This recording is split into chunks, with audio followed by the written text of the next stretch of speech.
I'm Ausanka-Crues. I'm a development manager at Genius. This is Scott Mersy. He's our vice president of marketing, and also our original product owner. And this is Drew Stevens, who is a developer and our most recent certified Scrum Master.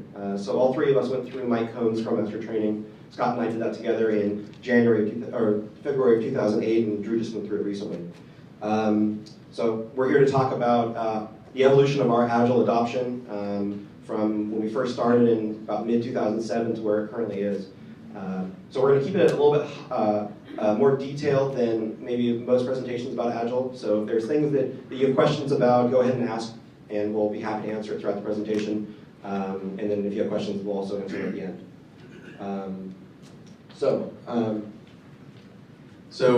Whoa, that's a little loud. Sorry about that. Well, one thing Ryan said is I have moved on to marketing, and unfortunately I have to leave right after I introduce this slide, so sorry about that. But basically I wanted to give a little bit of a background on what Genius does, and we're software as a service that provides marketing automation, email marketing, and sales alerts for marketing and salespeople. And what that audience of sales and marketing customers means to us as an Agile organization is that we have a customer representative right in our own organization.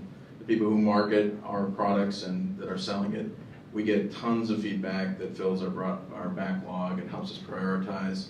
And that's a really important part of the Scrum process, is not only the product owner, the developers, the Scrum Master, but having a customer representative and a customer viewpoint into what the stories are that you're working on. And now I gotta go, sorry. What Scott's not mentioning is he's leading us to go to see Cirque du Soleil. So it's kind of interesting that we have both the PHP meetup, the Java meetup, and .NET people here, because we actually use all of those internally. Our web application is predominantly written in PHP. We have some background daemons that are written in Java, including our connection with Salesforce.com. And we also use Perl for our proxy server, so we actually dynamically rewrite customer content on their website, so that in order to get our tracking, they don't actually have to change their website at all. And we also use a lot of, C#, we have an Outlook plugin that is built into Outlook 2003 and 2007 that allows you to send trackable emails from directly in Outlook. And then we also use a lot of JavaScript for both our UI and our front end, as well as for some of the tracking we do. So with all of these languages, we unit test everything, which is definitely something that we'll cover in our talk, because that's really important to us in our adoption of Agile, is the idea of automating your testing and running the tests often, and building that safety net within which you can work. We also use MySQL as our database, and we use some open source libraries as well, and closed source in the case of EXTJS, depending on the license that you're using. So what will help with explaining our Agile adoption is explaining where we were before our adoption. So back in about May of 2007, we were trying to develop software, and our release dates were really, they missed the mark every single time. We did not have a single on-time release through 2006 or the beginning of 2007, which is probably a pretty common thing, especially as a startup, but it's something that as a company who was starting to get more customers, who were actually paying us money to have our releases go out and get features, it wasn't really something that our entire company was willing to accept. So part of that was also the fact that our releases not only went out late, but when they got out there, they were very low quality. We were getting sometimes hundreds of bugs a week that were being reported to us by customers, internal users, and that made it so it was really hard to develop new software because we were always trying to fix the bugs that we put out in production. And that also related to a very poor relationship between our developers, our QA, and our operations teams. We had a sort of a wall of things would get thrown over, that developers would work on something for a while, then it would get handed off to QA, they would find bugs, and then it would get... I just got too excited. So they would find bugs, and then it would get sent back to the developers would fix it, go back to QA would find more bugs, go back to developers. And there was this thrashing that was going on that really made the releases completely unreliable, because we would say, okay, we got to dev cutoff, now it's going into QA. How long is QA going to take? Is it going to take a couple days, a couple weeks? We had no idea, because no one knew how many bugs we were going to find. And that was related to the idea that developers' job was to develop code, QA's job was to find bugs, and then developers would then try to fix bugs and then go back to QA. And in the meantime, developers weren't really sure what to be working on, because they would fix a bug, then they would say, okay, well, I just fixed that bug. Should I go back onto a new feature that I was developing, or should I wait for another bug to be found because it's probably going to happen? So there's a lot of context switching that made developers unproductive as well as QA. And we also had no automated tests. So we had 0% test coverage from either unit tests, functional tests, anything.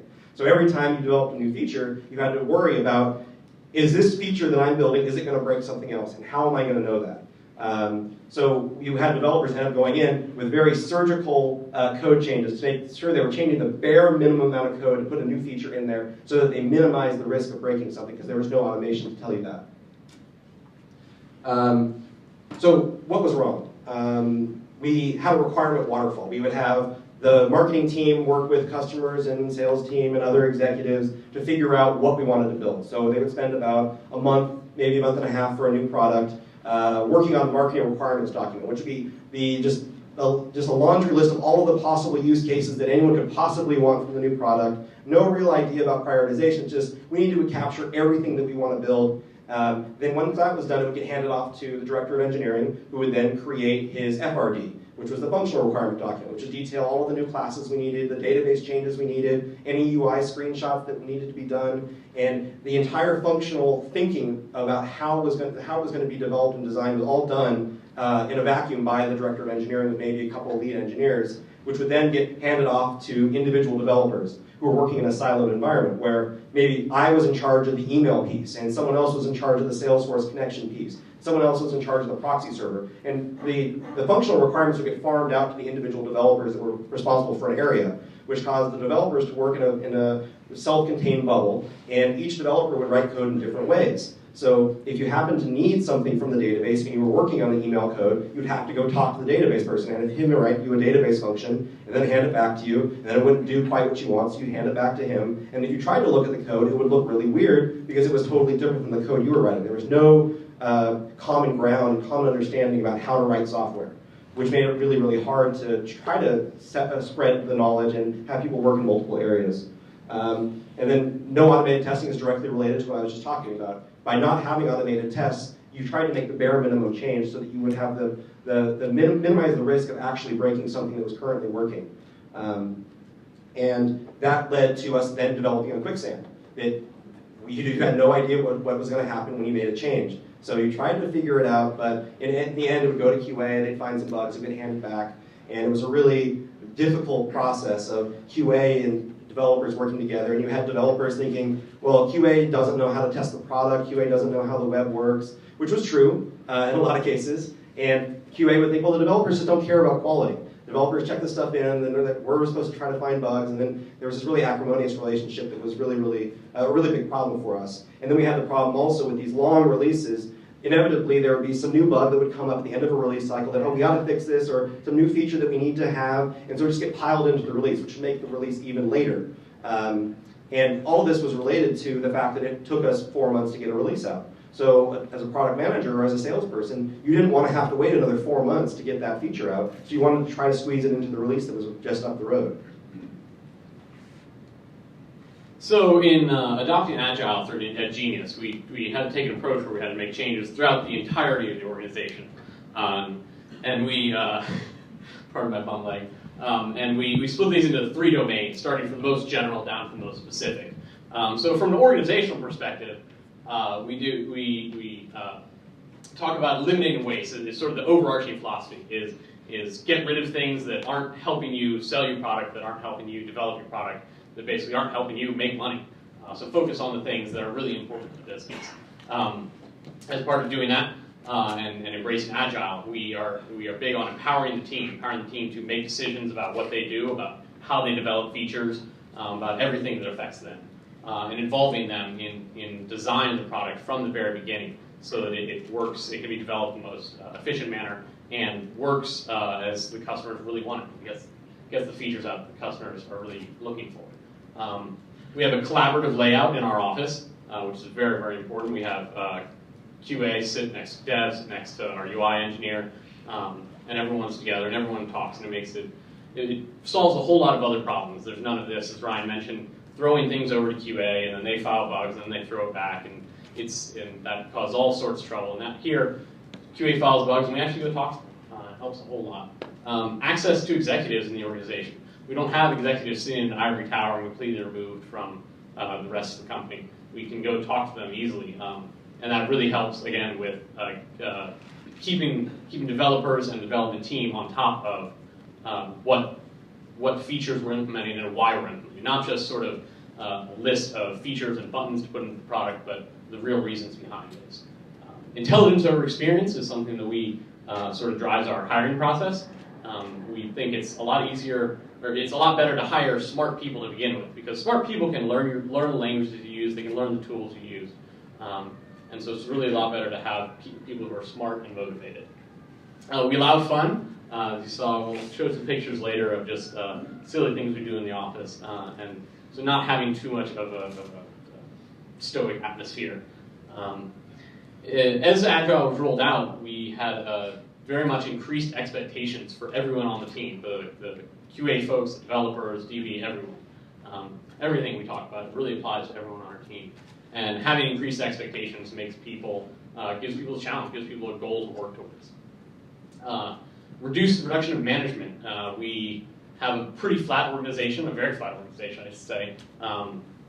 Our development team are sort of on the same level. We have Ryan, who's our development lead, but his job is really to protect the team from people who might encroach. Those folks who we mentioned were throwing in features at the last minute and disrupting what the development team is trying to get done, which are finish the prioritized features from the product owner. And finally, educating executives is an important part of adopting Agile, because it is very different from the development style that most companies use. And having a thorough understanding of how it works and why it's different and the reasons for those differences is very important. When we move down to the process, this deals more with what the development team is doing in and of itself. So we work in iterations. We work in 2-week iterations. And in those 2 weeks, we go to the product owner. The product owner gives us a number of things that need to be done, a number of features that need to be implemented, perhaps. And then once those things from the product backlog are given to the team, the sprint is sacred, as we call it. Nothing else can be introduced into the sprint without notifying the team and sort of working with the team. So if there are production bugs that are going to be put in, the product owner knows that he's going to have to take something else out of the sprint in order to make room for that. We do demos as part of every sprint as well. So that allows us to take the features that we have completed during that sprint, show them off to everyone in the company, and get immediate feedback. So we're never more than 2 weeks away from getting feedback on the things we're writing. So if in the worst case, we wouldn't be more than 2 weeks out of work if we'd done something wrong. But it turns out we're pretty good at that because we use user stories. So phrasing the feature request as user stories, saying as a user, I want to be able to do this. Not as a user, I want this feature or this button. And having user stories helps to sort of reduce the distance between the users who are requesting the features, the users who want to do something, and the developers who are going to be implementing. It helps you think like a user and think about what they're trying to do, not simply how you might do it. We have daily stand-up meetings, daily sync-ups, and those are for the team. They are for the team to make sure that they're all on the same page, all working towards the same thing. And you talk with everyone on the team, again, QA, developers, DB, everyone alike, in order to make sure that you aren't going to have any confliction points when you're trying to integrate. One-piece flow is something that we picked up in order to make sure that we don't spread ourselves too thin. We always have a number of different stories that we're working on or are going to be doing during the sprint, but we try and tackle them one at a time and get the entire team working on a single story so that we can get it moved all the way to the done column on the Scrum Board so that it is completely done, packaged up, and ready to go. And then we don't have to worry about it anymore. We embrace change.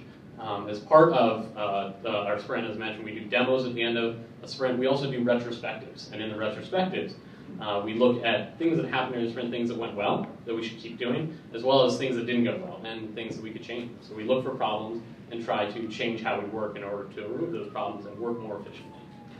And finally, at the lowest level, yeah? So can I ask a question about the one-piece flow? Mm-hmm. The entire team, or just a subset of it? As best we can, the entire team. We try to get the entire team working on a feature, developing it, and as tasks are done, we'll pass them off to QA. And if developers have... So there are some stories that just aren't big enough to have everyone on the team working on it. So our idea is that we swarm on a story until all of the possible people that can be on that story are on there, and then any people that can't actually pick up any tasks on that story, then we open another story. So the idea is really about queuing theory and trying to get an individual item from being in the queue all the way through to being done as quickly as possible, and that increases the overall efficiency of how much work we're able to accomplish. And it's a lean concept that we've really embraced, and it's really helped us to make sure that we focus in on what we're building and we build things as quickly and efficiently as possible.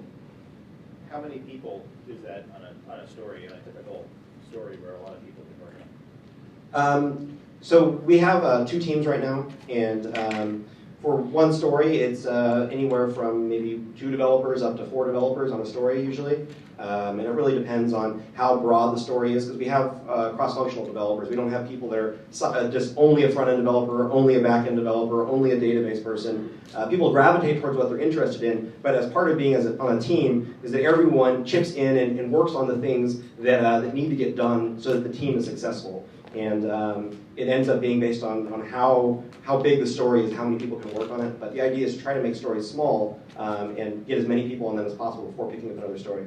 Yeah, so our product owners work with the executive team in a process we call our product prioritization to figure out what, from a high level, what the company's priorities are over the next week, month, year, and then those get broken into stories based on their priority. And the team gets exposed through what we call meet and greets, where they look at the backlog and they're exposed to stories before a sprint planning meeting to be able to have an understanding and to start sizing how big an individual story is. And that's where the team gets together, talks about how it might be designed, talks about how it might be implemented, and then the UI designer is part of those meetings, and he goes off from those discussions to create the mock-ups. And then with those mock-ups, the team gets back together and says, does this meet what we were talking about? Yes, it does. No, it doesn't. We need to make some changes. And we try to be iterative about how we go about planning a story as well. And then that gets sized, and it's all about relative sizing. So instead of saying it's going to be 40 man-hours, we say, well, it's about a 13, which means that it's a little bit more than half as big as a 20, which the sizes itself don't mean anything. It's about comparing different stories you've done. Yeah, so the question is whether the UI designers are working in the same Scrum cycle as the developers or whether they're offset. And we actually have them working in the same Scrum cycle, but you can think of them going off from a meet and greet and doing some UI mockups. It's not necessarily part of an individual Scrum, but they are coming up with some ideas beforehand so that it makes the process of actually building out the UI much easier once you get into a sprint. We try to reuse common UI elements so that it's pretty easy to do that. To build a UI mockup for a page that we're doing. And then if there's something that we haven't talked about, we do what we call NMIs, where, well, we don't really know how big that story is because it's a bunch of stuff that we haven't really thought about before. So we're going to actually create a story that is for the team to get together and talk about it and to start thinking about how it might be implemented, whether it's from a UI perspective, whether it's from a database perspective or a code perspective, so that the team can come back and size that, the actual work that needs to be done. Does that answer your question? Pretty much. Okay. Question? So the question is, in traditional methods, you use Gantt charts to measure dependencies, and how do you go about doing that within a sprint on a story? And that's something the team gets together when they're breaking down the tasks for the story and figuring out, well, what are the order in which we need to do it? And oftentimes, really the order is, how do we deliver this to QA? So when QA is involved in those discussions as well, what's the order in which QA wants to receive the task so it makes it the easiest job for them to QA the full story?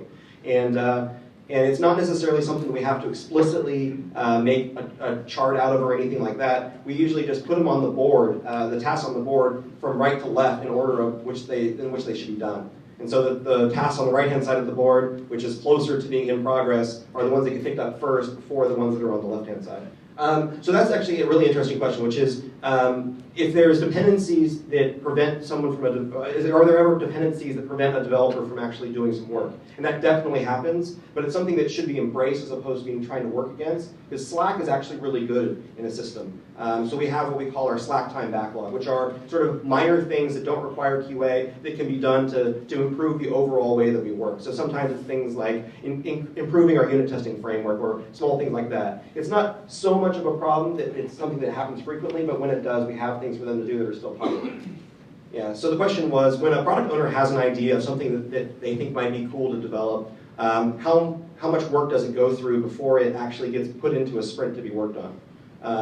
And that really is the idea. The product owner comes up with the user story or the idea, or maybe someone else in the company comes up with it. Maybe it's a salesperson who says, you know, it would be really cool if I had something that did this, and talks to the product owner. And then the product owner takes that, and we actually have twice a month we have a product priority meeting, which is the executive team as well as the product owners and myself get together, to go over things that have been suggested or just general ideas on where the company should be going, and figuring out where the new things that have been talked about should go into that priority list, and whether there's things that were low priority before that should be bumped up. And based on that, then the user stories are created for things that are higher on the list, and that gets brought to the development team in a meet and greet so they can start talking about it at least a couple days before a sprint planning meeting. And then it can go into the next sprint, even if it's something that's really high priority, that something the product owner thinks, oh man, we have to do this. And he writes a user story, gets put in the backlog, and gets picked up by the team in the next sprint. Yeah, so the question is, how do we handle bugs? Do we put them in, do we have time between sprints where we work on bugs? So there's a couple different ways we do that. One is that, let's say a production bug comes in, that someone calls up customer support and files a bug. Conrad, sitting here in the second row, is our support team. And someone calls Conrad and says, hey Conrad, so I was trying to send an email and it didn't work. So Conrad will try to figure it out, and then he'll file that, product management will get that, and then figure out what the priority is that. Is it really, really urgent, we have to do it now, and like Drew said, it will display something in the sprint perhaps? Or is it something where, well, this isn't a critical issue, it can maybe go into the next sprint, or maybe it's something that's so minor that it's something we're not even going to worry about right now. That's a decision the product manager makes, and he has to decide whether or not it should display something in the sprint, and if so, then going to the development team and saying, hey guys, I hate to do this, there's a bug that came up, it's a big bug, we need to fix it. Can we try to size it right now and figure out how much work it's going to be and whether we can fit it in or whether something needs to be displaced? And so it's a conversation the product owner has with support and also with the team, depending on the priority. But the product owner owns the prioritization of everything, including the bugs. Yeah, so the question is, when bugs are filed, let's say we are putting it into a sprint, how does it go with committing to 4 stories and maybe 20 bugs, and whether that breaks the sort of clean model of having a certain number of stories and having people swarm on stories? Is that sort of what you meant? Yeah, something like that. Okay, so so one of the things we do is we try to make sure that the code that we release is high quality, so that we don't have cases where we have 20 bugs that have to go into it. But obviously, sometimes it happens. And it is the same way. The product owner prioritizes bugs in the same list as he's prioritizing features. So he says, well, there's 2 features that are higher priority than this bug, and then maybe there's 2 bugs that are there, and then another feature below that. And the team gets together, the team looks at the size of the different things, including the bugs, how much of their work they're going to be, and say, well, we usually complete about 80 story points in a sprint, so let's try to commit to 80 story points of a combination of bugs and features. And then that gets put into the sprint. And obviously, swarming on a bug is probably going to just be one person. And so that means that only one person is going to be working on that while the rest of the team's working on a different story. And then once that bug's done. To every bug. Yes. Mm-hmm. Okay. Because we need to know whether it can go into a sprint. Or let's say there's one bug, but it's huge. Then we need to know that it's going to mean that we can't do many other things in that sprint. But I guess generally, just like everything else on our backlog, we don't size the entire backlog all at once. We size the things that are at the top and are likely to come up. So it's not like we waste time sizing every single bug with every single call that Conrad gets. Isn't one of the ideas of Scrum to keep the backlog set for the sprint so that you're not going to add work to it? That's generally, and we try to do that. We try to keep things in the next sprint. And because we do short sprints, only 2 weeks long, almost always the bugs are not so critical that they need to be injected right into the sprint. What if we do, then we negotiate with the product owner. If we have enough slack, we can say, yeah, we can take that on. It's pretty easy. But occasionally we do have to pull something from the sprint in order to deal with a larger critical bug. So you schedule time within the sprint for things like that? We do. We leave a little bit of time open. So the question was, how do you deal with things that are really complex, and it's hard to take a complex thing and break it down, accurately size, break it down into how long it's going to take. So we use a number of techniques. First off, we make things really small. We try to make most stories about as small as we can, so they won't take more than probably a week. So that's probably the biggest tool in our box. But we do learn about how to size things. That was a long time coming. And then also when we do have a big question about something, we'll have a story in the sprint that is simply get together and think about it. Spend the 3 points of effort just in the meeting room, just talking about it, going over options, perhaps prototyping, so that we can then schedule the story accurately for the next sprint and know how big it is. The question is, can you give us a real example of breaking down a story? So we launched a product back in March. It's a marketing automation product. And when we first started, it was basically the high-level idea of we want to be able to have real-time marketing automation triggers that happen based on prospect behavior. So that's sort of the initial user story is, as a marketer, I want to be able to have actions occur automatically to my prospects based on the behavior they exhibit, which was obviously you can't size that. It's just so big. Like, what does the UI look like, and what kind of triggers, and what kind of actions, and what do you need to be able to do, and what does real time mean? So it's breaking it down into smaller things, which is, okay, well, let's say we have this grand idea of how we would do that. We should spend some time just sort of as a team just talking about it with the product owner, maybe a couple customers, or maybe a marketing person that we have, about just what does it mean to do marketing automation, and what does a marketer think of, so that the team has an understanding about what marketing automation means to an actual marketer.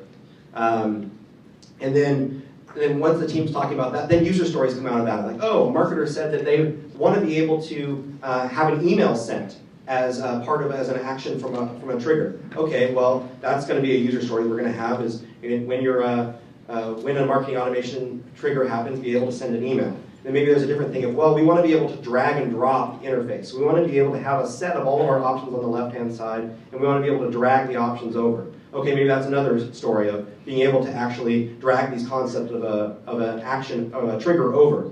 But then maybe you have that initially. You just have the ability to drag a trigger from the left to the right. It doesn't do anything. You can't even save it necessarily. Just having that UI that someone can start to play with and say, well, does that seem intuitive? Where I drop it, does that make sense? And where I'm dragging it, does that make sense? And you're sort of building out the functioning incrementally. So you start with something very simple, and you keep adding onto it. So you start with just being able to drag something from the left to the right. Then maybe you add different types of things you can drag from the left to the right. Then maybe you add the ability to save what you're dragging from the left to the right. And then you add the ability to change the order of the things on the right-hand side. And you build out these stories incrementally, so you always have something that's working, even if it's something that's very basic to start with, and you're adding this functionality incrementally, and you can change it at any time. So if you have a couple things in there, you're like, well, now the whole dragging from the left to the right thing doesn't really seem that intuitive, so we should change it to do something else. Okay, let's talk about it and figure out how we should do it, and we make the change then. So it's a gradual process, but at the same time, question? Okay, I will pass it out. I'd be interested if you had anything you wanted to say about those, and particularly paired programming, since everybody likes to talk about that. Yeah, so this is the lowest level of organization we have, sort of at the developer level themselves. As with everything we do, collaboration is a big part of this. So I mentioned on here the coding standards we have, so that all the code looks the same. And as Ryan mentioned before, we didn't have that, and it was really difficult to jump into someone else's code, almost impossible, and get any work done. So you're really dependent on a single person. So we have collective code ownership and collective design, so everyone gets together and designs features. So when we have these stories, it isn't just an architect team or a single architect who goes out and designs it. We get together with the entire team, talk about how it should work, what it should look like, bounce things off the product owner, so everyone is involved, everyone knows how it's going to work, and everyone's on the same page, which makes sure that people aren't going down the wrong path and then only to find that it doesn't work together later.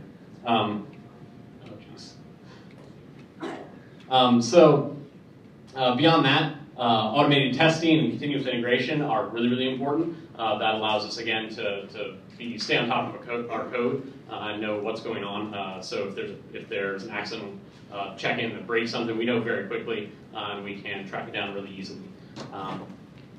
Yagni is another important one. You ain't going to need it, so there's no reason to do it now. It's really easy to fall into the trap of, oh, well, I'm going to be in this code, I might as well do this other thing or enable this feature that we're probably going to do down the road. Because the fact of the matter is you're probably not. And even if you do, you're probably going to do it a different way. So a good example of that is we have this functionality in our application called Smart Groups. And the idea is you have this list of all of your contacts in the database, and you want to be able to create a subset of those based on rules. So say, well, I only want people who work for Microsoft and only those people that are in San Francisco. So you create those rules and it evaluates that. So we have contact smart groups, and that's been in the product since back in, before I joined, so back in late 2005 probably was when that was put in. But at the same time, there was also implemented this idea of page smart groups and activity smart groups. And activities are the emails you send out, pages are the pages on your website that people visit. And so at the same time, there was code implemented for activity smart groups and page smart groups, but they were never visible in the UI.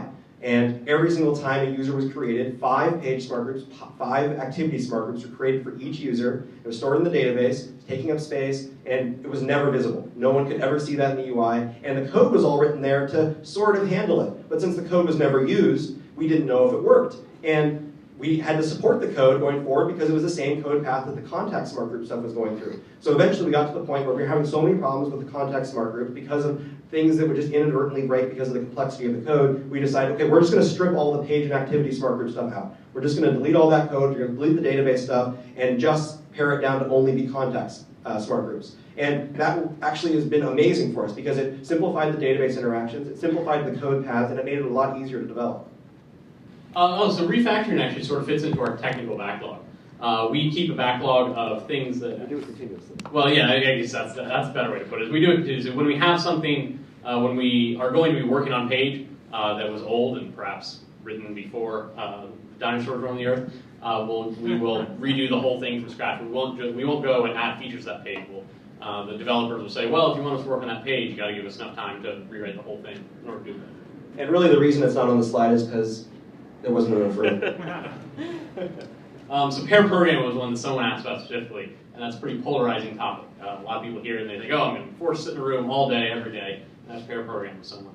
And that's not what we do at all. We do pair programming as a tool to get new people introduced to the code, to get myself, existing folks, introduced to a new piece of the code, and it's a completely voluntary thing. It's something that we do a lot because we want to.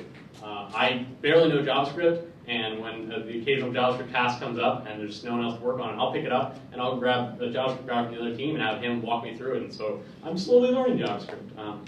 And so pair programming as a forced methodology, it can be rough, but that's not what we do. And as a volunteer methodology, is wonderful. How do you take account of that in sprint planning? When we have new people, we specifically take account of that and we say, you know, this we're going to want to teach our new person this area of code or this type of programming, and so we will take account of that. But other than that, it's more of just sort of we flow with it, and slack time takes care of it. And what we notice is that pair programming doesn't usually take any more time. Oftentimes we do it for sort of hairy pieces of code that maybe we're working on that there's sort of no one's touched in a long time. It's like, okay, well, I'm a little afraid to touch this, so I'm going to go grab an adult and have them sit with me and make sure that I don't do anything wrong. And so pair programming will sort of help make working on difficult pieces a lot easier and ends up having a better design overall. And it actually makes things a lot faster as well.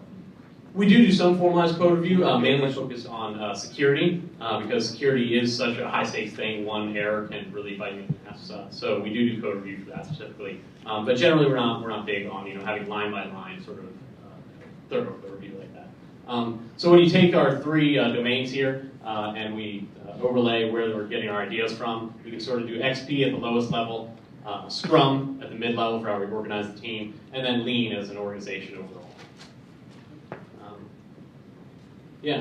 So when people hear about Scrum and Agile methodologies like this, they get a lot of misconceptions. People think that, oh, it's a waste of time, the daily meeting, but the daily meeting is really one of the best things we do. It keeps us on the same page, and people also think that that's a method of micromanaging people. That as a developer, if there's a daily meeting, they're going to have such strict tabs on what I'm doing at every point of the day. But that's not it. It's not for the executive. It's not for management. It's for the team. So when we first started doing daily meetings, it was the idea of our then VP of engineering, and we were all siloed, so there was no one working together. So there was no reason for me to really care what Drew might be working on because we weren't working on the same thing. We were working on the same feature, even the same area, and so I don't care what Drew's working on. And so each person was supposed to talk about what they were doing. And so me as a developer at that time, I would say, I don't know what I did over the last day. I don't really know what I'm going to do over the next day. I'm sure I'll sort of figure that out. And my only impediment is this meeting we're having right now. And that was just sort of the way it was because I didn't get any value out of the meeting. And if the team's not getting value out of the meeting, then you're doing it wrong because the whole point of the meeting is for the team to work together and the team to hold each other accountable, the team to talk to each other about, well, how are we going to get this story done? Are we almost done with the story? Or, what's preventing you from working on this because I'm waiting on you to get that finished. I have some tasks that I need to do, but I need you to finish what you're working on first. And the team figures out how they're going to work about figuring out the stories over the next day. Me as a manager, I don't talk, as the pig and chicken philosophy, I'm a chicken. I don't have any skin in the game. I'm just watching. And my job is not to make people feel like they're being watched and managed during the stand-up. It's for the team to get together and talk about things. So I don't attend every day. I definitely don't talk during the stand-up. And if there's something that I notice that was a problem, I'm going to talk to the developer after the meeting. I'm not going to talk to the developer in the meeting. And if I'm first finding out about it in the daily stand-up, then I'm not doing my job very well. It's not for me to get a status update on what people are up to because my job shouldn't be made easier necessarily by the stand-up. It's really for the team to work together. So if I'm not getting anything out of the meeting, that's not a problem. That's actually probably pretty good because it means the developers are getting a lot out of it and they're talking about the things that are important to them. So the question is, how do you integrate hiring and recruiting into the process, since you're not going to be making a story of, well, we need to hire a developer, so how many points do we think that's going to be? So as a development manager, I do the first phone screens with candidates. I talk to them on the phone, and if I think that they're worthy to bring in, then we'll bring them in, and we'll talk to the development team about, well, when should we bring the person in? And we'll figure it out so that it's not on the day of the sprint planning meeting, usually. It's not, well, it can be on a sprint review. That's sometimes a really good way to bring a new person in that may be a developer to say, hey, look, this is what we do. We have these sprint reviews where the salespeople come over and drink beer and watch the product. And this is just the way we work. And so if you like that idea, then great, then we're perfect for you. If you don't like it, then that's probably not the right place. And we try to be as honest as possible to developers that we're interviewing. But naturally, you're going to have some time that you have to allocate to do hiring. And it's something we haven't specifically scheduled for in our sprints. But it may be something that we look at in the future if we notice it during retrospectives. Is there anything that works better as a predictor of who can work in this kind of environment? Like, not necessarily smart, because like there's a lot of smart people that can all work in a group. Like, do you have like anything particular that gives away, okay, this guy is going to be right for like this particular kind of environment or not? Like for Agile, like let's say that. One of the big things is if on their resume they say that I created functional documents to hand off from developers, probably not a good sign. I look for things that people have done outside of their academic experiences or outside of work. If they've done projects on their own that they really enjoy, they've shown passion about things that they're working on or ideas that they've had, that's a really good sign. The way that they're able to communicate. If they're able to explain what they do really well, it means they're going to be able to contribute to the process, because it's not me as a development manager coming in and saying, okay, well, next sprint we're going to change these things and these things. It's the developers are getting together in retrospectives, they're talking about what worked and didn't work, and everyone on the team needs to be able to contribute to that. So it's usually more of a feel of, I'm talking to this candidate and they feel like they're right. They feel like they're a good cultural fit. They feel like they'll be able to work in an agile environment. And I feel like they understand, if they are coming from a different company, they understand if they're not agile, what didn't work there and why they want to work in a different way. So we look for people to critically analyze the places that they've worked at before. To say, well, you know, it was really annoying because we had this architect that would tell us what to do, and it wasn't usually the best ideas, but weren't really given the avenue to make the decisions ourselves. That's a good sign the person is actually going to want to contribute to the team and understands when things are working and when things aren't, and why it's a benefit to work in an agile environment. Now, that's one of the things that I love is what's the role of a manager in a self-organizing team? Part of it is to do hiring. Part of it is also to look at a little bit higher level, because developers in QA, they're sort of in there writing code. They may not have the best grasp of sort of bringing their head up a little bit and looking at the overall team and saying, well, how are the overall team dynamics working, and how are we working at a whole sprint level? And so having a little bit higher of a view and sort of how people are working together and how the overall team is working is something that I have a better perspective on, because I'm not sort of in the trenches with them. Then there's also interfacing with product management. So if the developers have a point of contention where like, well, the product manager wants to do it this way, but we don't think that's the right way to do that, then they'll come to me and then I'll go talk to the product manager and we'll figure out a way that the development team feels like their voice is being heard and it's something that they think is the right way to do it. At the same time, product management thinks it's the right way for the customer. I'm not the Scrum Master. Yeah. So we have 2 development teams, and we have 1 person from each team Scrum Mastering for the other team. So Drew is on the orange team. So as you can see, green and orange are our colors. And he Scrum Masters for the green team. And then we have a QA person on the green team who's not here because he decided San Francisco was too far away. I had to throw him under the bus. And he Scrum Masters for Drew's team. So it's really important for us to not make it feel like it's a hierarchical position. I was a Scrum Master originally, and I didn't feel like it was that good of a way for the team to be working, and so I sort of stepped out of that role. And I think it's much better for the team that way, so they don't feel like they're supposed to talk to me and tell me what they're doing. The question is, do we have experience with offshore teams? Yes. We went through a period where we had 3 QA people in India. That was really, really hard, and that did not work for us at all. We went through a period where we then tried offshoring in Fiji with a QA team, and that definitely didn't work either. And from talking to other people I know that have successfully done offshoring with Agile, it's really important to get an entire team offshore. So it's not just the QA people or not just the developers, but have both QA developers and hopefully a product owner there as well. so that the whole team is offshore and they're all working together, as opposed to having half your team here working together and another half working somewhere else. And getting everyone co-located and collaborating really effectively is really important to us. So if we were going to try it again, I think we would try to get an entire team offshore. So the question is, how do we handle user metrics and who owns that? How do we measure the effectiveness of different UI decisions on the user? And we actually do it in a more informal process. We don't have hard statistics that we do. We do meetings with our UI team, sort of informal team that we have of UI people. Will meet with a user, or they'll meet with someone in marketing or in customer support, and show them something that's new, a new feature, and say, here, I just want to watch you use this. So this is maybe something, this is a marketing automation functionality. I want to watch you use it and tell me the things that you're running into that don't seem intuitive. Tell me the things that you're having problems with, and also observing their behavior and observing their eye movement and observing their mouse movement. So it's a more informal process for us. We try to involve the user as much upfront in the way that we're thinking about something, so that we don't make mistakes going forward. But it is definitely more of an art. A/B testing is something we occasionally do, but not very often, just because we want to sort of get something out there and then get feedback on it, as opposed to sort of try to maintain having two different things out there, and then if one person gets used to something and then we take it out from under them and show them something different, then they might get upset about the UI changing on them. Because it's definitely very difficult for us to make UI changes to our users sometimes, because they get accustomed to one thing, and if you change something, and it's sort of the Facebook analogy. Facebook changes their UI and they think this is better overall, but their established users get really upset because they're used to the old way. So we try to not make frequent UI decisions that change the behavior of the app for different users. So the question is about using contract developers or contract teams as opposed to offshoring. We actually don't use them.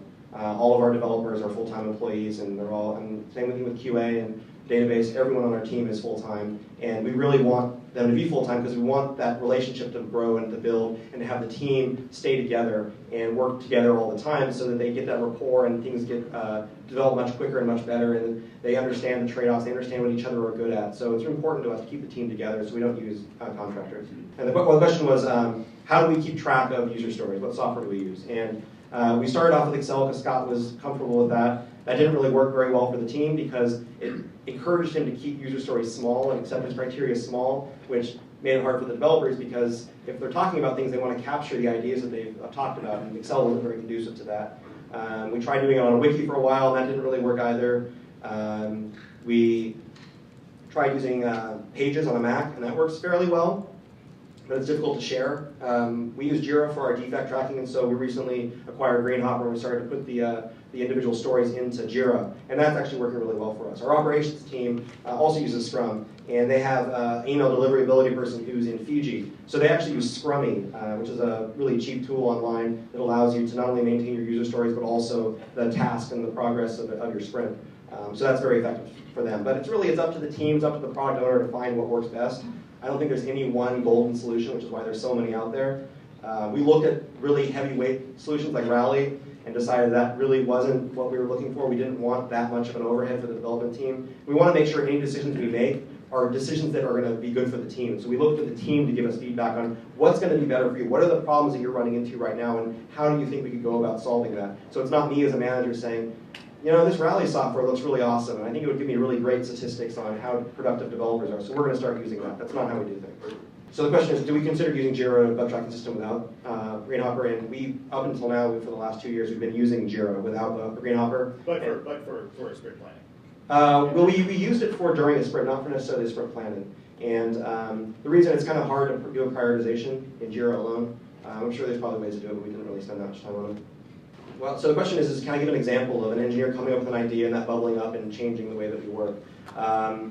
I think a great example of that would probably be with the way that we do our meet and greets. And initially, we didn't have that involvement with where we were coming up with an idea and then doing the meet and greets and then having the UI designer go off based on those conversations, coming up with the UI and bringing it back. Before, we had UI designer creating the UI mockup first with both the executive team or product owner, and then bringing that to the team. And the team felt like that was not very helpful because it gives you a two-dimensional view of a page, not a three-dimensional. And you don't get that idea of user interaction or the sort of boundary cases that might be there. So we, based on the feedback from the team with the retrospective, we changed it so that we instituted a meet and greet, and we started talking about the UI during the meet and greet, and based on the conversations of the entire team, UI designer goes from there to create the UI mockups and just in wireframes, and then bringing those back to the team. So that's definitely a change that we instituted because of the team. Cool.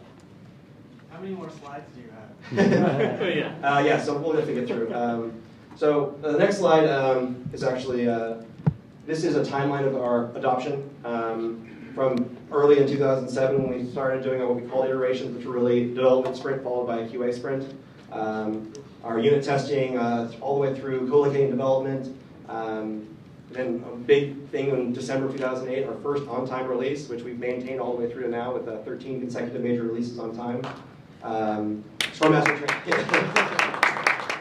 Scrum Master training was really important because that allowed us to take a lot of these ideas that we thought about but weren't really sure how to implement, things like Scrum Boards and user stories and sizing, and bring those back to the team and actually start trying those out. And it's been really, really helpful for us because Scrum Master, it was sort of as people who wanted to try to do Agile stuff, we were reading stuff, but having concrete examples and someone to really guide you through the idea of how things have been done, and being able to talk to other people that are interested in that, coming with ideas on how can you take the concepts you're learning and bring them back to your organization. The Scrum Master training was extraordinarily helpful for us for doing that. And we definitely wouldn't have been able to make as much progress as we did in early 2008 if we hadn't had that.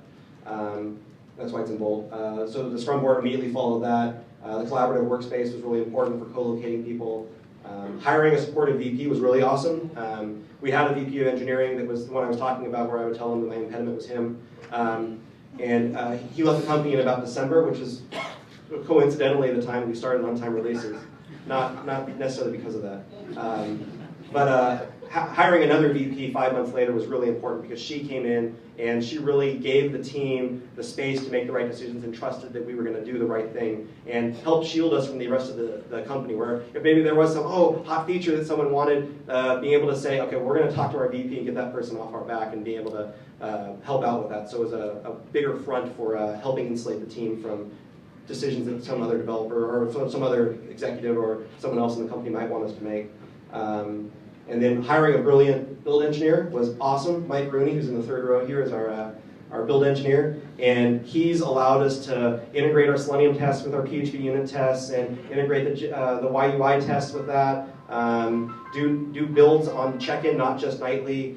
And just amazing stuff that's really increased our productivity and the effectiveness of our testing and the comprehensiveness of our testing. And we definitely wouldn't be able to make as many changes and wholesale changes without Mike's involvement. And then splitting into two teams was really important. We did that relatively recently, and that was sort of a big step for us because, well, how do you manage the dependencies between a team? What happens if you're doing two UI things that are relatively similar? You need to make sure that the button looks the same on both ones. And so we have a lot of collaboration between the teams, and what helps with that is having a Scrum Master for a team be on the other team so that there's always that feedback, and having people co-located even though they're on different teams and having people next to each other has really helped. But that's been really successful for us. And a lot of the pain that we were feeling with our stand-ups of people being confused about what was happening really was alleviated once we switched to having two teams. We keep the Scrum teams about 9 people, which is all-inclusive of database, developers, UI, product management. We also have an operations liaison to each team as well, so make sure that if we're doing any changes that might have an effect on deployment, that the operations team's aware of it, and that if changes need to be made to a deployment script, that they're involved. Try to make as much collaboration as possible. So someone mentioned about hiring. This is something that's really, really important to us. That's really allowed us to accelerate our Agile adoption and our efficiency, is hiring people that get it. Hire people that aren't going to fight against it and are going to really embrace the idea of having ownership over the way we work and about working with other people and not needing to feel like they have to own a certain area and being willing to really work collectively as part of a team. So the intelligence over experience we mentioned before is really important. The cultural fit is really important. We want people to come in and say, hey, I love working here. I love the people I work with. I want to hang out with these people. And I enjoy talking with them. That's really important to us. We want to make sure they have a cultural fit, which is more important for us than experience as well. The enthusiasm and motivation, that's what I was talking about before with being interested in outside projects and really showing a passion for software development. Even if it's not necessarily something that we specifically do, of just showing a passion for software and an understanding for web development is good, not necessarily experience, but understanding. Referrals have been really successful for us. And people that work there and saying, oh, I think my buddy might be a good fit, and interviewing them. We've hired a bunch of people that way, which is why we say from Rochester Institute of Technology or Harvey Mudd College, because we have a strong contingent from both of those schools just through referrals. And that's been really, really good for us. And we also don't want to hire just mindless robots. Hardboard robots are okay, but not mindless ones. So collaboration that we mentioned is really important to us, and sort of in every single slide we probably mentioned that. And it's not just about talking to someone; it's about everything you do. It's about working with them outside of work, wanting to go to lunch with each other, of having pizza parties every couple months, just where you get together and you make your own pizza. It's sort of like Kramer from Seinfeld, but without having to pay for it. And doing breaking the stories down into tasks as a team, having the team make the decisions together about not only the task breakdowns, but how something's going to be designed, really enforces the collaboration, encourages the collaboration, and setting those sort of that standard up that we want you to collaborate, we're going to create an environment where it's encouraged, allows people to really embrace that, and it pervades everything, and it ends up making it more collaborative because they come up with ideas on how they could make it more collaborative environment, things that we could do to change things to make it better for that. And by having that collaboration, we can also hold the team responsible for exactly what's being done. Instead of saying an individual developer, why didn't you fix that? It's to the team of, well, you guys said that we'd be able to complete the story this sprint, but we weren't able to complete it. What happened? And have the team collectively own that problem instead of saying, well, it's Drew's fault. Drew didn't check in his stuff on time. The team owns it, and I'm not going to blame an individual developer because the whole team needs to understand what's happening. And if Drew's struggling with something, which often happens, the whole team can work together to make sure that the team is successful. And then part of that is also just having a conducive workspace. Of having a workspace that allows people to collaborate and makes it really easy, makes it just natural for people to work. So when we first moved into our current offices in May 2007, this is what it looked like, where we had developers who were sitting in corners of an area. So it was technically an open area, but people had their back to each other. So we had 4 developers in this area. QA was off in a different land in some cubes. But for a developer to talk to each other, you either had to turn all the way around and get the other person to turn all the way around and then talk to them from 6 feet away, or most likely you just instant message them. So Nodder sat next to me, and then Bill sat next to me, and most of the time when I talked to them, I would instant message them, not talk to them, because it was more of a hassle to turn around and talk to them. So we solved that by talking as a team of, well, this sucks. We want to work as a team, we want to have QA involved, we want to have UI involved, and then sometimes if we change who's working on things, we want to be able to easily move desks so that we can change where people are sitting. So as a team we had this idea of, well, what if we got rid of these built-in desks and got movable tables? And put them together, and then we could just start collaborating that way and having people face each other. And so as a team, we decided to do this. We bought 6 desks from Anthro, and this is our first, what we call pod, of 6 desks sitting together. So we have Shub in the top there, who's in QA, who's over there. We have Drew and another developer, Marshall, who's also over here, and we had a database person all sitting together. And they started talking about things, and they worked really well together. So we said, wow, this is working great. Let's expand this idea. Yeah, and so today we have 3 of these pods of 6 desks. Thank you, sorry. And they're all set up in line like this. We have 1 team at either end, and then in the middle we have a few shared resources, shared people. And so again, it works really well. A couple of these desks you can see on the left here are turned side by side because those guys wanted to pair programming with each other. I've been doing that for a few weeks now, in fact. It's been working really well. You can also see a piece of pizza here on Tyler's desk. Tyler loves pizza. Yeah. And in the upper right corner here, so again, there's a QA developer here, Tyler's a PHP developer, sitting right next to each other, which is quite unusual in most companies. And then the upper right is one of our product owners, who doesn't have to be here. And as we pan further right, you see our Scrum Board. This is actually one of our daily stand-up meetings from recently. You can see everyone's having fun, as usual, as we mentioned, it's a happy place. And this is near the end of the sprint, because you can see everything is to the right of our Scrum Board. The Scrum Board is actually something that we adopted a couple years ago after sort of beginning to roll out Agile, and it's really important to us. It's how we track everything that's going on in our sprint. So when after sprint planning, the team chooses the stories that they're going to be working on, and those are put up on the far left of the Scrum Board on story cards. We use Post-it notes. Those are big Post-it notes that say a quick description of the user story and the bug number in Jira. From there, on that Monday of the first day of the sprint, the team breaks down the story into the individual tasks that need to be done. This class needs to be created. We need a button here. We need something to perform this sort of action, and then those are lined up to the right, as Ryan mentioned before, sort of in an order that they won't have or they'll have a few conflicts, and we can get things to QA as quickly as possible. Because the way things work is with everything in the to-do column, a developer picks up a task from the to-do column, puts it in progress, works on it. When they have finished it, when they've finished coding it, they've checked it out in UI, they've done the unit test for it, all that is checked in, and they put it in ready for QA.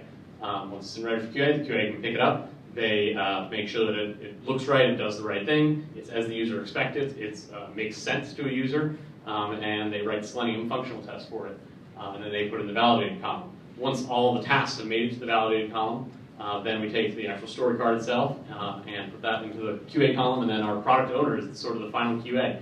The product owner looks at it, makes sure it's what he expected, and if it's not, then he kicks it back out, and we have time to work on it then before closing the story and calling it completely done.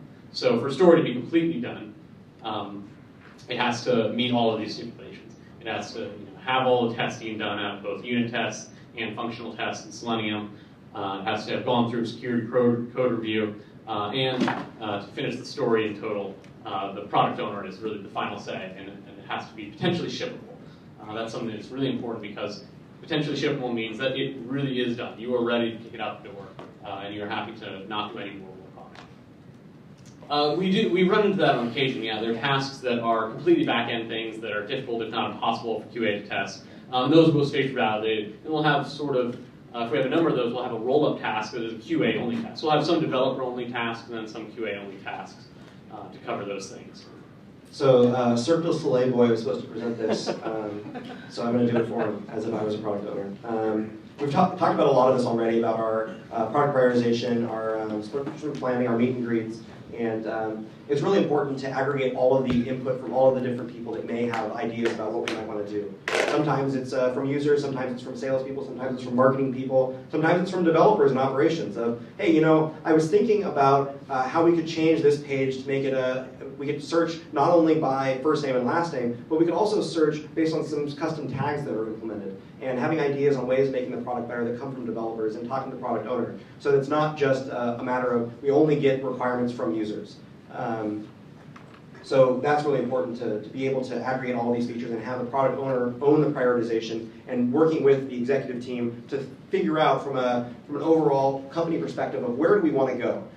What are the features we want to be working on over the next 6 weeks or 6 months? What is from a high level view of what do we want to work on? As well as taking these things that come in from sales and support of individual issues that individual customers have and coalescing those in so that it's a prioritized across all of the different features and bugs that we may be working on or individual ideas. So as we mentioned earlier, that there's a degree of granularity that the backlog has. Things at the top of the backlog are well defined. The stories are written out. They have a concept of what we call acceptance criteria, which is a part of Scrum that has been really helpful for us as well. Because if you're forming something in the form of a user story, and here's an example of one of the user stories we actually implemented, which was, as a marketer, I want to be able to schedule an email to go out in the future so that I don't have to be at my desk for the email to go out at a specific time. So it's for marketers who say, I'm creating an email blast, I want it to go out at 8 a.m. Monday morning, but I like to sleep in, and so I don't want to be at my desk in order for that to go out. So it makes sense, it's a very useful feature. And when we're talking about that as a team, the question became, well, so if they want to be able to send an email in the future, how far in the future do we want them to be able to send an email, schedule an email? Do we want to be able to say, I want an email to go out in a year from now? And so talking to the product owner is thinking, well, that probably doesn't make a lot of sense because it's probably more of an error condition. You probably should prevent the user from doing that because it's probably something you didn't intend to do. So we made it so, okay, well, the rule is you can only schedule a month out. And we'll have, in the UI, we'll have an error that will throw up and say, well, I'm sorry, you can't schedule for that far in advance. And then there was the flip side, which is, well, if they're sitting at their computer, how far in advance is the minimum amount of time that they can schedule it? Because that's probably also an error condition if they wanted to go out in a minute. They probably didn't mean to do that. So we made the rule that it can only be scheduled for at the minimum 1 hour from now. And those are acceptance criteria that in order for this user story to be completed, these have to be true. You can only schedule between an hour and a month. And that's a combination of things that come from the product owner himself, as well as from the team thinking about it, and ideas that they have. Well, based on the way that I know that this works and the way some other pages work, it seems like we shouldn't do this, and talking as a team with the product owner to figure out what is the definitions of the new feature that need to be implemented. And so you can think of this as really, QA can look at these items and check these off. And this is part of their acceptance of the story of, well, are these things true? Can I write a test case for this? Can I write an automated test that will cover that? And usually the answer is yes. It's really easy to create an automated test that says, try to put in a date that's more than a month away and make sure that you get an error. That really helps us a lot for making sure that we don't have regressions in the future based on the features we're building now. Then there's also the concept of everyone understanding trade-offs. So if you have all these people, let's say a salesperson says, oh, I'm trying to close this deal and the customer needs this feature, and if we build this feature, then we can close this deal. Well, the idea is, well, we could do that, but what is it displacing? What are we going to be working on? What are we going to not be working on so that we can pick up this feature? And having everyone in the company understand that just because you think something's important doesn't mean that there isn't something that's more important. The development team's already working on or may be working on the next sprint. And so having everyone in the company, not just the developers, understanding the trade-offs, that if we have a whole bunch of stories, they can't all be the highest priority feature. There's always a way that you can say one feature is more important than another feature. So we don't say, well, we have 7 features that are equally important, so we just need to work on all of them this sprint. Well, that's more work than we can do in a sprint. Well, we just got to do it. That's not the way we work at all. So the question is, how much does the requirement for unit testing affect the design? And how much is the design tailored towards the unit test and making it unit testable? We don't actually follow test-driven development. It's something we've talked about doing, but the team hasn't decided that it's something they want to try it yet. Could be something that comes up in the future, but that's not something we do right now. In general, the requirement to unit test makes your design better because it makes it testable, it makes it more modular, and it makes it actually have units of code instead of having, like we used to, where we have 800-line functions, which are not only impossible to unit test, they're also impossible to maintain because there's so much functionality that's sort of hidden in that function that it's really hard to make sure that you're keeping compatibility going forward. So if you're forced to think in the mindset of, if I'm writing this thing, I need to be able to test it, you're going to write much better code and much smaller pieces of code and abstract things better so that they are testable. So it actually ends up helping your design as opposed to changing it in a negative way. The question is, how do you go about phrasing things, user stories that aren't for an end user, that may be for an ops person or for a technical person? So an example of a user story we had last year was that we had a lot of problems with a certain piece of code, and that meant the developers were having to stay up late and work on things and work on the weekend, and operations was as well. And so the user story was written by a developer, which was, as a developer, I want to not have to work on fixing email sending problems so I can go home and have sex with my girlfriend. And so that's the user. The user is the person that is benefiting. So user stories can take all shapes and sizes, but really the idea is you want to encapsulate who it's going to be helping, what they want to be able to do, and why they want to be able to do it. Not so much exactly like, I want to be able to click on a red button to know when an email is scheduled. That's too fine-grained. It's the ability, I want to be able to know when an email is scheduled so that I can remember when it goes out so that I can follow up with the people who received it. That's a good user story. And that's the way that we try to keep them. So this is an example of a product priority meeting. Our CEO is on the left there, our product owner is on the right there, and in the middle is Scott pontificating about something that I'm sure was very, very important at the time. So back to one of the earlier slides about where we started. So the question is, well, you talked about all this Agile stuff and things that you've done, things you've changed, and how great it is, but can you actually measure the impact of what's the difference between how you used to develop and how it is now? And here's an example. So we've had 13 consecutive on-time releases, as I mentioned before, which we had 0 before that. We've had a 90% reduction in production bugs, where we were getting sometimes over 100 bugs every week. We now rarely get bugs. It's over 90% because we don't get 10 bugs a week, but it's definitely been noticeably reduced. We actually used to have a team of 4 developers whose sole job was to work on bugs. That was their entire existence, was our sustaining engineering team of just working on bugs so that other developers could focus on new features. We haven't had that team in more than a year. We were able to absorb them back into the main development team because the quality of the new features we were developing was so good that we didn't need that overhead for maintenance and sustaining engineering anymore. And then from going from no test coverage, period, no automated test or functional test, to having 72% coverage just in our unit tests.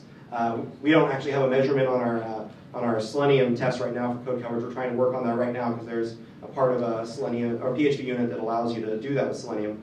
But just for unit tests alone, we have 72% coverage, which is in about 2.5 years, we've gone from 0 to 72. And that's really, it's sort of when you first start unit testing, it's that idea of like, man, where do I start? How do I start unit testing my code? I have so much code here, how do I go about unit testing? I'm changing this one individual function inside this huge class, and all the setup you need to do in order to get there. How do I test that? And it's really a way you think about things. Say, I'm just going to test the functionality I'm writing right now. I'm going to assume everything else is working. You're sort of basically, I'm assuming that the other stuff is unit tested. I'm only going to test the stuff I'm writing right now. And that allows you to sort of wrap your head around that individual piece of functionality and just test what you're changing. And then maybe you're in there and you write a couple more tests. And you sort of gradually build that out. And as you change code, you unit test the code that you're changing. And eventually, over time, you get to the point where you have a large percentage of code coverage. You're just really diligent about making sure you're always doing that. So this is an example of a release that we had planned in 2007. We were supposed to work on the final use cases, which were from the beginning of December all the way through to January 11th. Based on those use cases, we had 2 weeks for the Director of Engineering to come up with the functional specs, which is our FRDs, is what we call them, the Functional Requirement Document.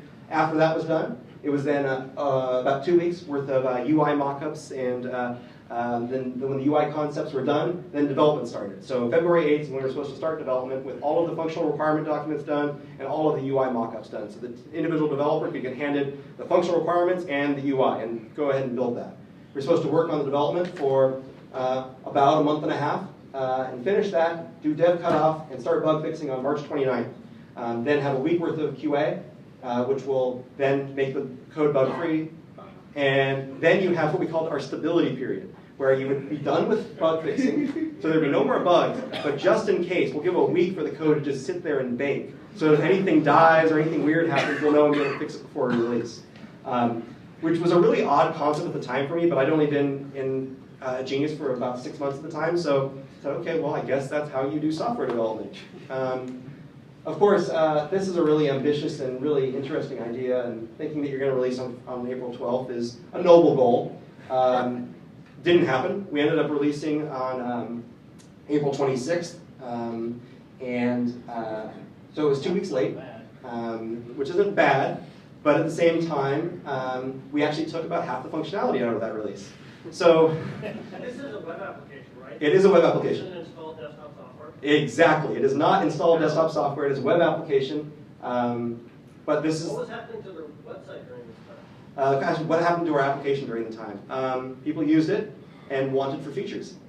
Wow. And probably ran across a bunch of bugs. So it was an interesting idea, and it's a way that a lot of companies work. This is an unusual way of building software. I've never worked in an environment that's done it, but I've heard lots of people that have similar experiences of that idea. You create these spec documents, you do a development period, you do a QA period, and then you release. So how does it look now? So we started working on a new product recently, and we spent 2 sprints. So it was 4 weeks of development on working on new product features. And then all of a sudden, this big customer came up. Salesforce.com wants to use our product. Okay, so if Salesforce wants to use it, what do we need to do in order to make Salesforce actually a customer? Well, Salesforce, in their own instance, has thousands of users in Salesforce, which is unlike any other user that we've ever encountered. And so the way that we import users into Genius didn't work. So we had to build a new UI for that. We had to build a couple other features. But it was really important to us as a company. And so those got put to the top of the backlog. And for 3 sprints, we worked on things that were essentially, we worked on a couple other things, but mainly for getting that customer. Then at the end of that, we released our 21 release, which was about 4 weeks ago. Then we picked back up on the new product, and we've done 2 sprints on the new product, and we're releasing again this coming Saturday. So it was this is an example of Agile really working for us, because as a company, the priority changed. Well, yes, we want this new product, but we really want this customer, so let's work on these things for the customer and then come back to the product, and we were able to do that.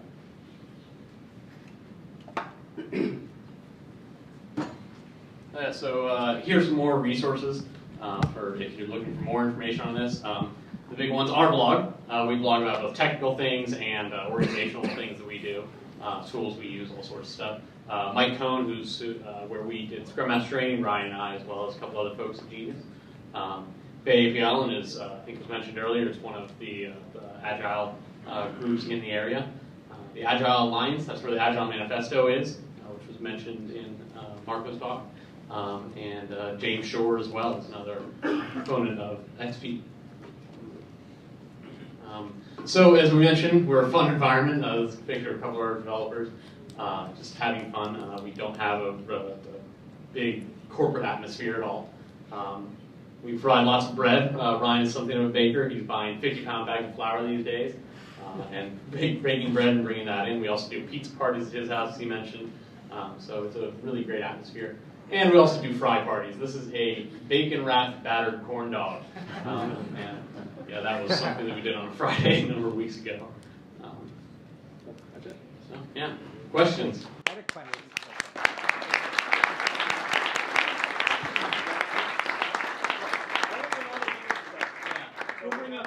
We'll bring up everyone that we brought along with us. We have developers, QA, we have one guy from TechOps, and I think we're sort of going to farm questions out to whoever has a good idea of how to answer them. So you're going to ask the people doing the work the questions, part of the team environment we have.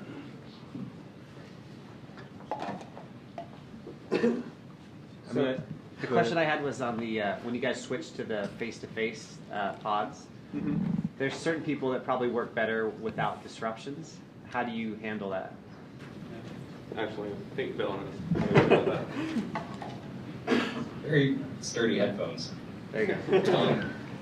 It can be mildly disruptive. Every once in a while someone needs you for something, and at that point we found it is just best to go help that person, because even though you like your privacy and silence and whatnot, it's more important for the team on the whole to get work done than one person to be sitting there chugging away. So we found a variety of nice closed headphones that block out sound when you need it, or you can use some open headphones and hear when people call your name, and you'll help them. Cool. I'd love to hear, I think you're the build engineer, what you did to kind of improve the release cycles and all the things you did. I'm probably more offline, probably, since I'd like to hear more.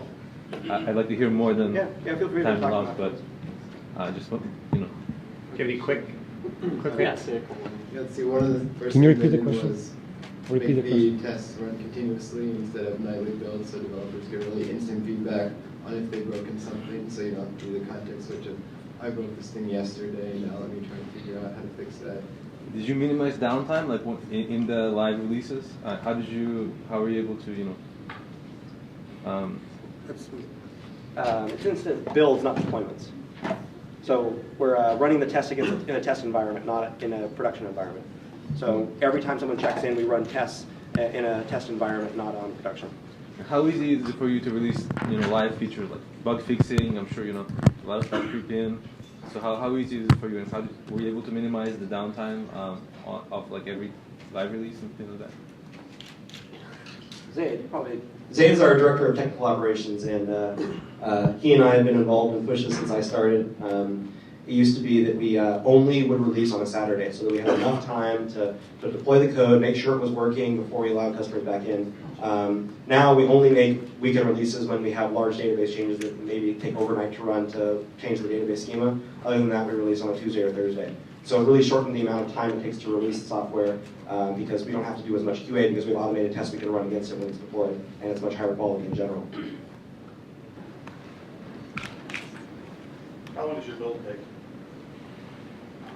Let's see, there's a couple different steps. Just the main PHP unit tests take about 10 minutes, and then we have a nightly build, which runs every night and generates all the coverage, and does our extended long-running tests, Selenium tests, JavaScript tests.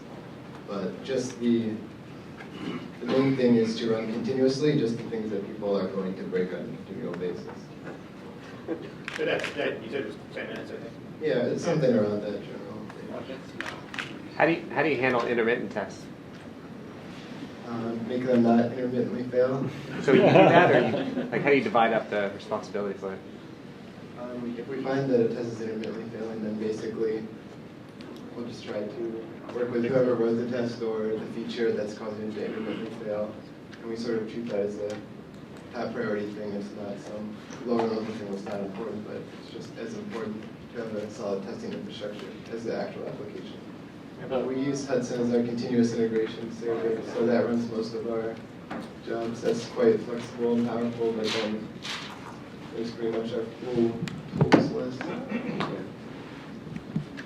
So pretty much all of these are involved in our continuous build and our integration. Anyone else?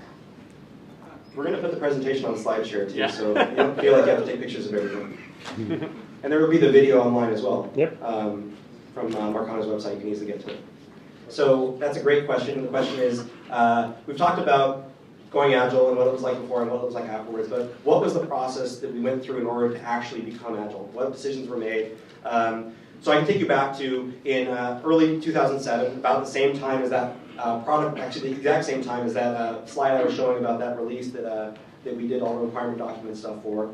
I was a developer that had started as an entry-level developer, and I worked with another engineer on a product that we were working on called Genius Interactive.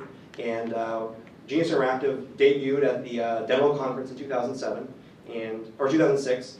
And it had a lot of steam in the whole company around getting to the demo conference because the CTO and CEO were going to be demoing it. So there was me, a front-end developer, and a database developer, and another developer who were working on it.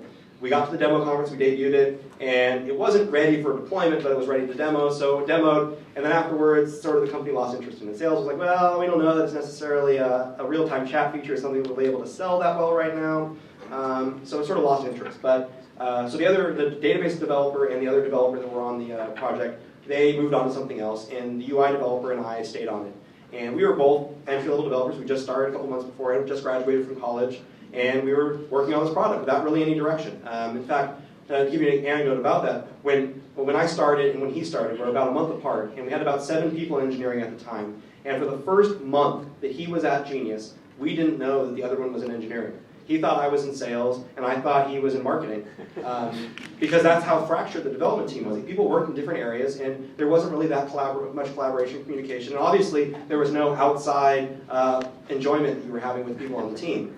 But we then decided, well, we're working on this feature together. Let's sit in a room together so we can talk about it. So we co-located in a room. It sort of happened accidentally.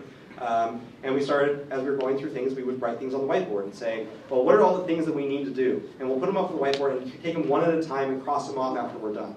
And that's how we went through the entire Genius Interactive. And we were basically left alone by the rest of the company because it was sort of like, well, we know we need to do this because we did it at the demo conference, but well, it's not really that high important. We'll do something else. So we worked on that for about 2.5, 3 months. And then we wanted to work on this new product, which was the Genius team. So the CEO is getting really frustrated with, well, we want to start working on this because it's going to be a really important product, but we can't start working on it because there's all this other stuff that's still in progress, all this stuff in limbo. We had 3 different releases that were in limbo at the same time and having 7 people in the development organization. So the CEO was getting really frustrated, and I was, okay, well, how are we going to start working on this? So the director of product marketing, who's now our VP of marketing, who was here earlier, said to us, well, how close are we to releasing Interactive? And then the developer and I said, well, we're done. We've just been sort of adding extra features and cool things that we thought of.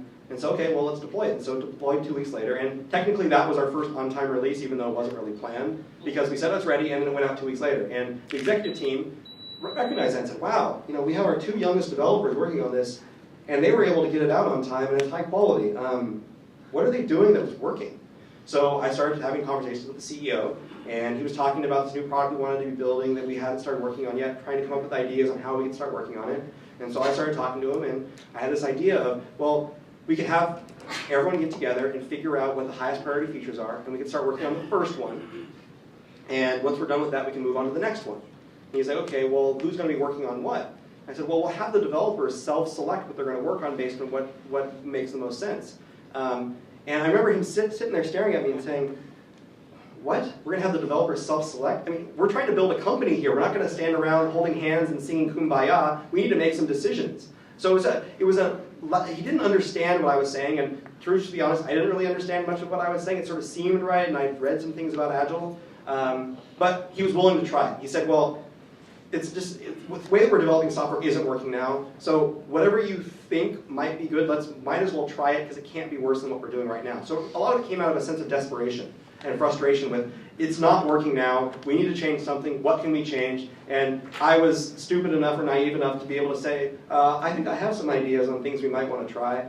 And we just started trying them. And so initially it was just a few of the developers. It was me and Bill over there who was talking earlier, and the UI developer I was mentioning, working on features. And gradually it spread. We were recognized by the company because of the features we were developing and the quality with which it was developed. And it spread, and we had more influence. And people who, and as we sort of started to try to evangelize this way of working, people who didn't want to work that way or didn't think it would work, there was natural attrition from the company. People left or they were let go. And we gradually built this team of people that really had a common understanding of how we wanted to work and were willing to work together as a team. So it was definitely a very incremental process, but a lot of it came out of that frustration and desperation. So the question is, do we have structured innovation time? I would say, but we don't have a specific time, a 20% time that we do for innovation. We innovate on every feature that we do. If there's a feature that needs to be built, the team gets together to think about, well, how should we build this? What is the way that we think the UI, the page should work, the UI should work? What technologies do we think we should use? Well, it seems like we want this to be highly available, then we might want to use something like Tomcat instead of maybe doing it straight PHP, because it might be easier to keep things running. So the team comes up with ideas on ways to implement the features in ways that make the most sense from a technological perspective as well as from an implementation perspective. So if it comes from QA and it's about a feature that we're working on, we fix it then because it's related to the no technical debt. If there's something that if a developer or a QA or even product management sees about a story we're developing and says, this doesn't feel right. I know we're done developing, it doesn't feel right. It's not done until everyone thinks that it's done from a development perspective, from a design perspective, and from a UI functionality perspective. We don't introduce, and that's sort of the idea of technical debt. It's not just code debt, it's also UI usability debt. We don't sort of say, well, we're going to push that off until later. That we want to make sure that something is really shippable, that we're done with it when we say we're done. So the question is what does that happen with the sprint that we're working on? Well, it's one of the things is we want things that like that occur to be painful for the team. We want things that, well, we didn't do it right the first time, and we didn't really think about the usability, and so now we're having to deal with it. So it's painful to try to deal with it. You have to deal with it in that sprint, and it might blow up that sprint. It might cause the story to get taken out of that sprint, but it has to be done. So then, as a team, we say, well, how do we avoid that from happening next time? Because it was really painful for us this time. Let's see. It came from Conrad. Conrad, in the sprint review, said, wow, this doesn't really seem right, and we're missing a feature that was present in the previous page.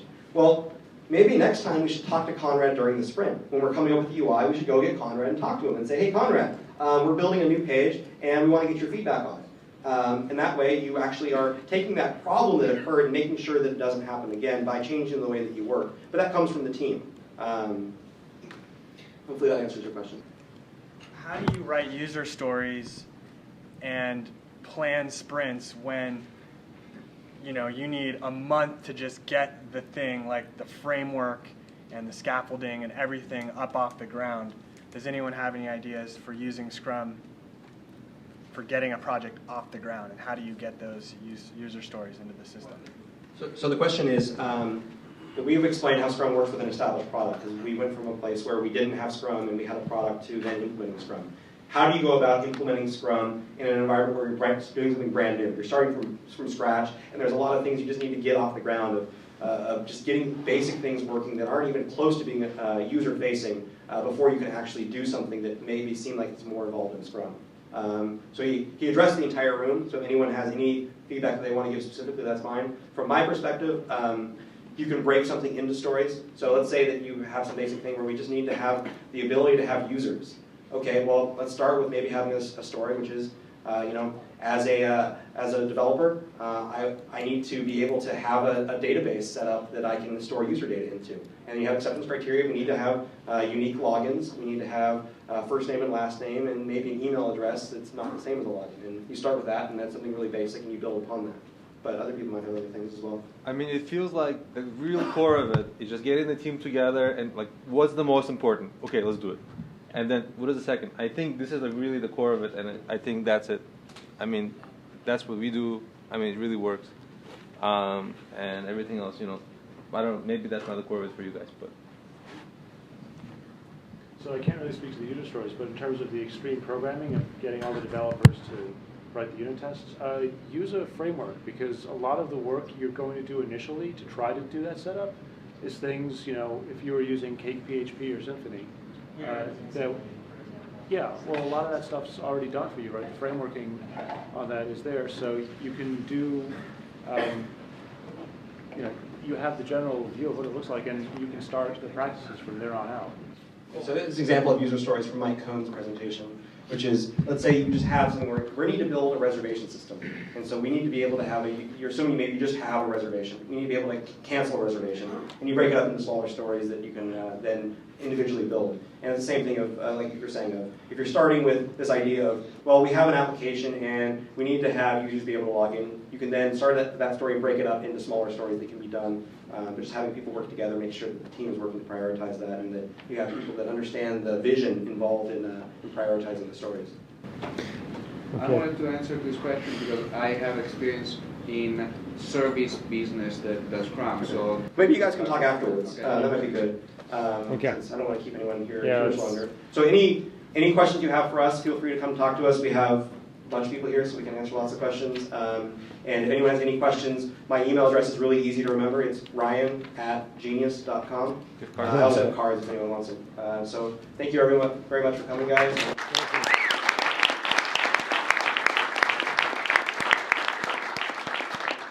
Thank you to the team for making this presentation possible. They're here to keep us honest.